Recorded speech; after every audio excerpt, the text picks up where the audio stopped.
بغیر ولی اور دو گواہ کی نکاح نہیں ہو سکتا۔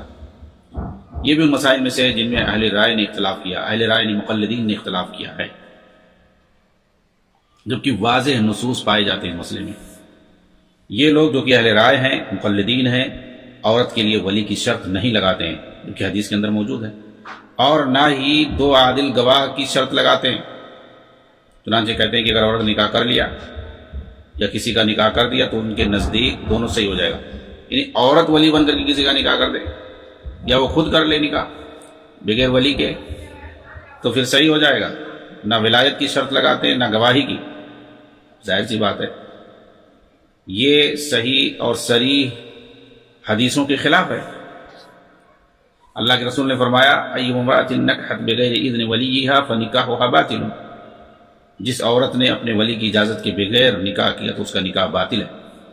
ایک دوسری حدیث کے اندر اللہ کے رسول صلی اللہ علیہ وسلم فرماتے ہیں السلطان ولی من لا ولی لہ، حاکم اس کا ولی ہوگا جس کا کوئی ولی نہیں۔ اس کا مطلب ولی کا ہونا ضروری ہے، اگر کسی کے محارم میں سے نہیں ہے کوئی ولی، باپ ہے، بیٹا ہے، بھائی وغیرہ، تو پھر ایسی صورت میں حاکم وقت جو ہوگا، جو سلطان ہوگا، وہ اس کا ولی بنے گا، کوئی نہ کوئی ولی ہوگا، ضروری ہے۔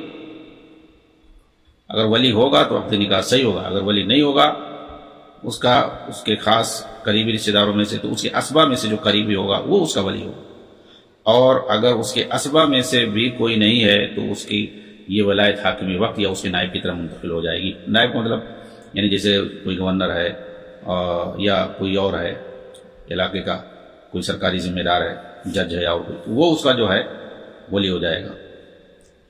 کوئی عورت نہ تو خود اپنا نکاح کر سکتی ہے اور نہ ہی کسی دوسرے کا، کیونکہ یہ مردوں کے امور سے تعلق رکھتا ہے۔ اور مقلدین کہہ دیتے ہیں کہ عورت اپنا نکاح کر سکتی ہے بغیر ولی کی اجازت کی، جا کے کہیں شادی کر لے، اور وہ ذمہ دار بن کے دوسرے کی بھی شادی کر سکتی ہے، حالانکہ یہ صحیح نہیں ہے، صحیح نصوص کے خلاف ہے۔